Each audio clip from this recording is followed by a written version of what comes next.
Hi everyone, welcome to our next event of Meet the Members of Empower Africa. My name is Shai Bernstein. I'm head of business development at Empower Africa. Excited to be here and to share with you this recording of the podcast that me and Hema did a few weeks back. One of the reasons why we pre-recorded some of these events, we like to pre-record because it has to do with different, locations the people will be at and so on. And so we'll talk about Hema in a second when she joins. But first, I will play the video. So it's a video of the Meet the Member podcast that we had, 13 minutes. And right after that, we're going to have an open Q&A session. So you guys can feel free to ask Hema any questions.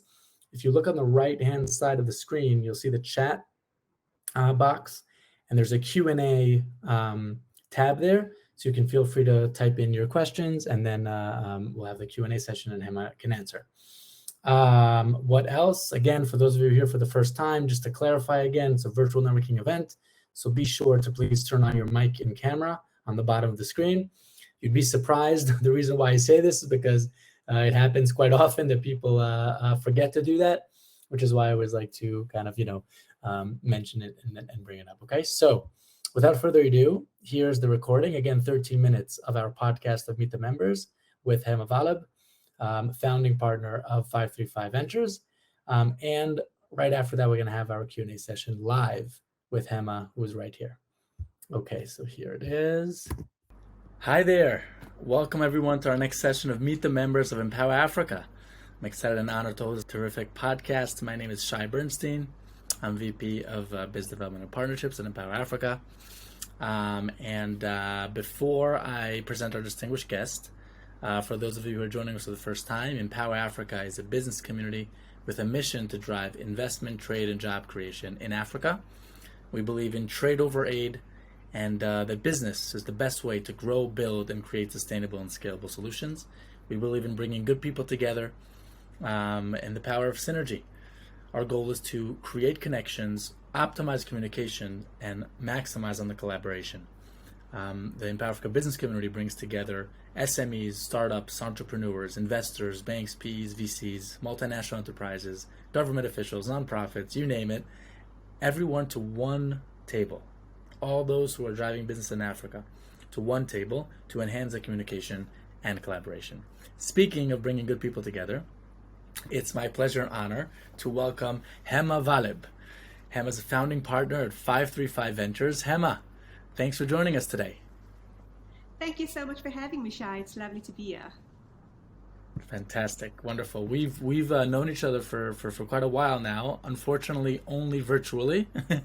We haven't yet met in person, but we've had quite a number of conversations already. Throughout the past few months. You spoke at one of our events, and it was fantastic. Please tell us a bit about yourself. Yeah, no, it's been great, and I guess this is the new normal, right? As much as we all hate the term. But yeah, again, thank you for having me. Let's see where to start. So as you mentioned, I'm here in Johannesburg in South Africa, where I was actually brought up. So I grew up in Lenasia, a small town south of Johannesburg. And, for those of you who know South Africa's history, I grew up in a very recent post-apartheid South Africa when I was schooling, and grew up in what was at the time regarded as an Indian township. Amazing community, loving parents, and great background from that perspective. But I think later in life, realizing just how sort of disadvantaged I was because of the limited opportunities I was exposed to.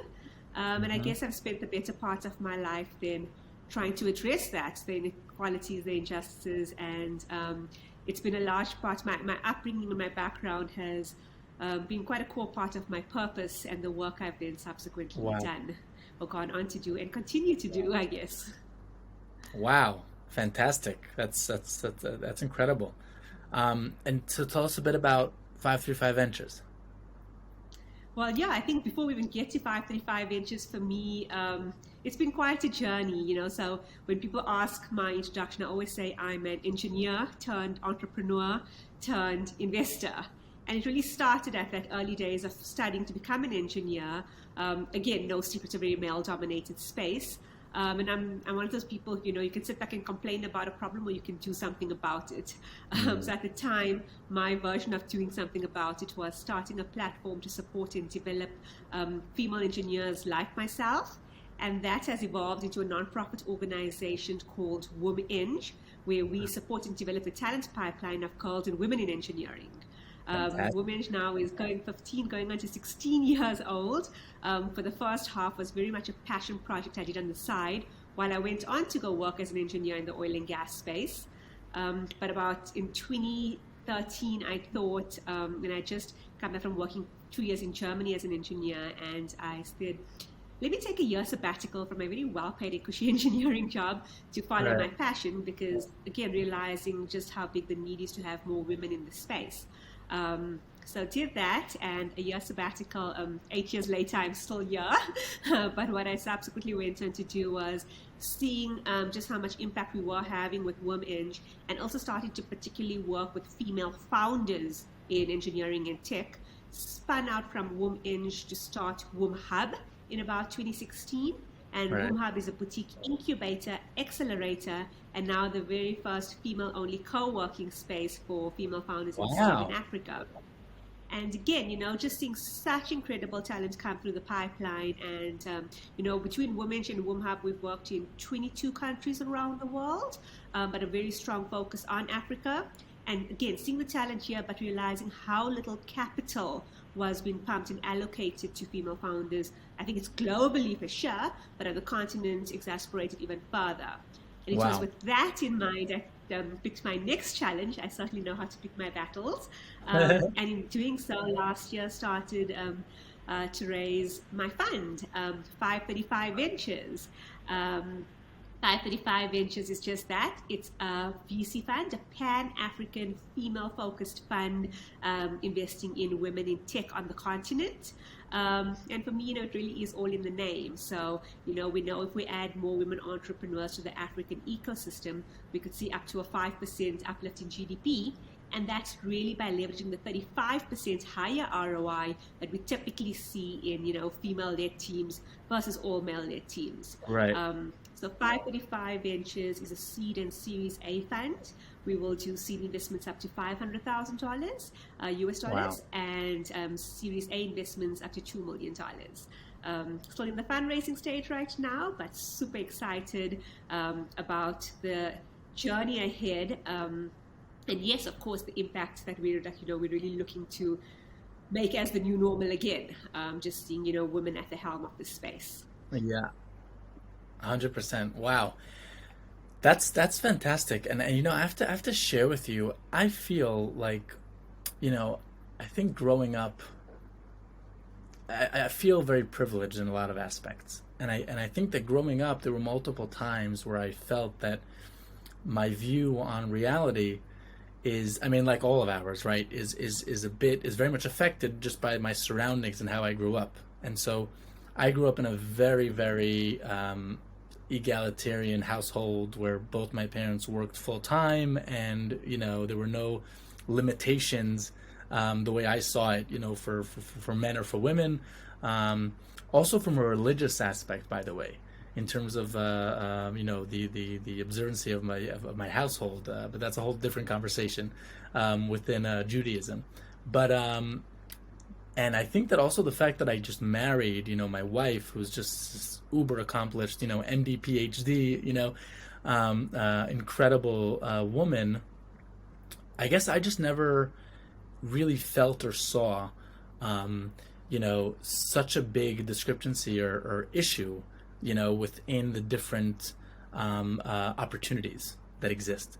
And I think it's after I started traveling to rural Africa, and after I really started, kind of learning more about it, it kind of just underlined my, white male, self that just inherently is born, in a specific way and takes certain things for granted. You know what I'm saying? That it is not the case in so many places around the world. And I agree with you 100% also specifically about the venture space, which that, of course, as we know, is also extremely, dominated on that end. And it's just, it's very inspiring to see many different funds and just groups doing tremendous work on that front. There's two fantastic entrepreneurs that I know in Israel as well that opened up an amazing fund called iAngels, and it's also focused on very similar aspects. By the way, that's an interesting intro, perhaps that we should talk about offline. Anyway, yeah, sorry, I didn't mean to hog the conversation. It's inspiring to hear you, to hear you speak and hear more about what you're doing. It's fantastic. So, what would you be looking for? What are you looking for? How can we help in terms of the Empower Africa business community in general? I mean, and in general, outside as well, right? And it's exactly that. And thank you so much for highlighting that, right? So we don't choose the worlds, the families, the environments we're born into, right? It's not your fault you're a white male, born in, in Europe. In my case, I'm the other extreme of that, right? So African, female, person of color. And Yeah. hence the lenses through which we see the world and experience the world are very different. It's not about, we can't choose where we come from, but we can absolutely choose what we do with that. And I think this is why conversations like this are important, partnerships like this are important, collaborations are important, because, the view you bring to the world is something I can leverage off, just given what you're exposed to, and the understanding and perhaps empathy with which I come from, given, the path I've walked, is what really helps me understand and spot talent in a way somebody who doesn't look and sound like me would perhaps miss. And I Right. think that's really where the magic and the opportunity lies. And with 535 Ventures, unapologetically a commercial fund, but by virtue of who I am, impact is at its core. And we really are. We have so many amazing female founders we're already tracking, and I see so much potential and talent, but we're only able to make that next step if we're able to raise the right capital. And right now, I mean, I'll be very honest, being a first-time female fund manager is not the easiest thing to be, and I guess that's my biggest ask, right? So for those who are looking to get involved in a fund like mine, who are looking to take a step into Africa, who are people who want to really invest in the top female talent, let's have a conversation. There's various ways in which you can get involved in the fund.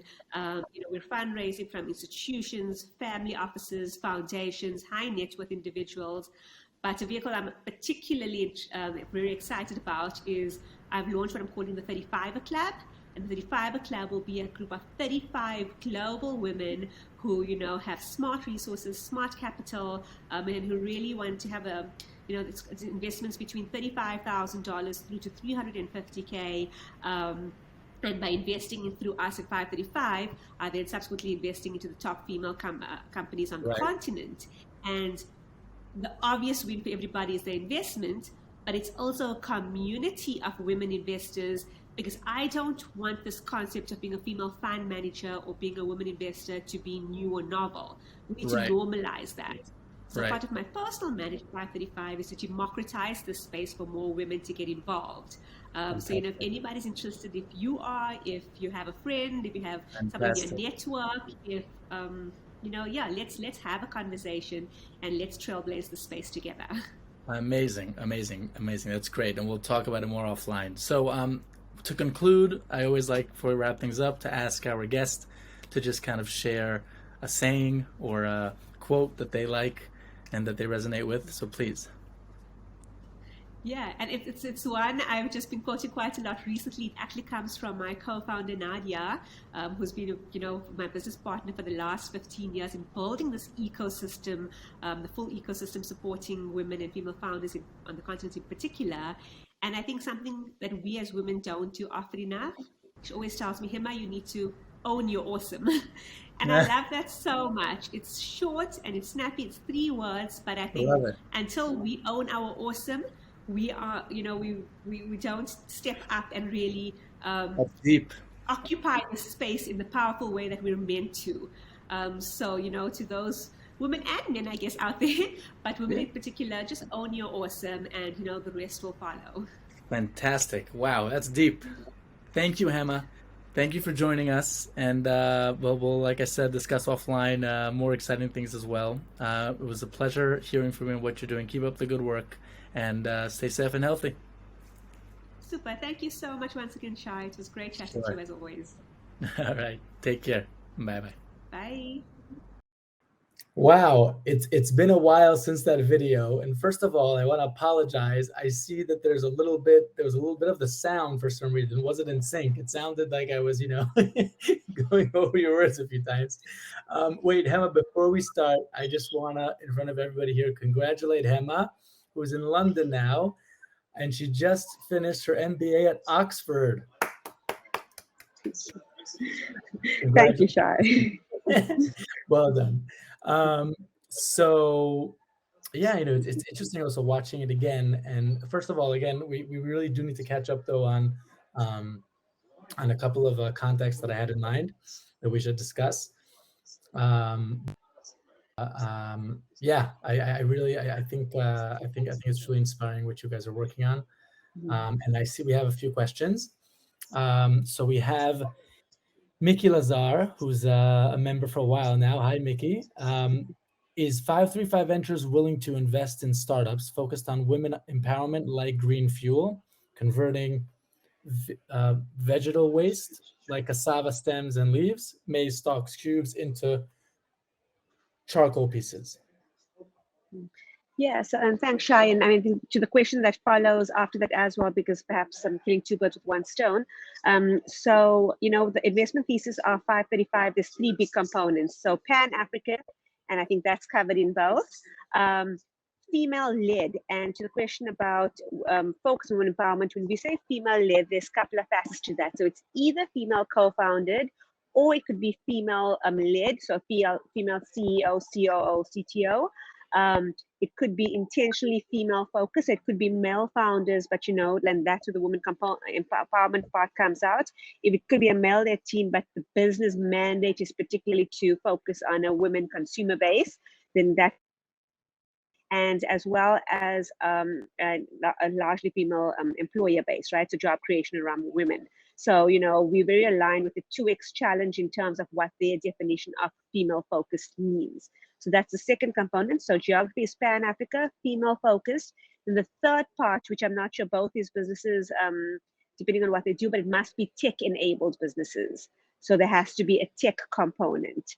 It doesn't have to fully be a technology business, but it must have a tech-enabled component. So as long as it fits the criteria of those three, then yes, that fits our mandate, and those become the type of businesses we're looking at. And it's seed stage up to $500,000. Great. Okay, great. Mickey, if that wasn't clear, if you'd like any other questions, further questions, right after the Q&A, feel free to reach out to Hema and let me know if I could help in that regard as well. Adam Saffer, who just texted me also and chatted, and we'll set up a time to talk. Would 535 be willing to invest in a female-led company in the gemstone trade, teaching women how to cut stones? So again, similar to the question before, on a high level description, what you've given me, I would absolutely look at it. But I think the question I would ask there is there a tech component? Again, if it's a tech enablement in any way, then yes, it would qualify. Wonderful. Yeah, I mean, technology is just the way to go on so many levels, right? There's so many other industries and people working in, different industries that are so important as well. But, just what technology is able to do and is doing already, impacting our lives is, of course, tremendous. On a completely different note, and not to open the whole discussion up here, but, I just finished a book last week speaking about the side effects of technology, in the sense, yes, we just had an interesting analogy about, just in a nutshell, comparing the industrial revolution to the digital revolution. So he says industrial revolution no doubt had amazing, effects on our lives, right?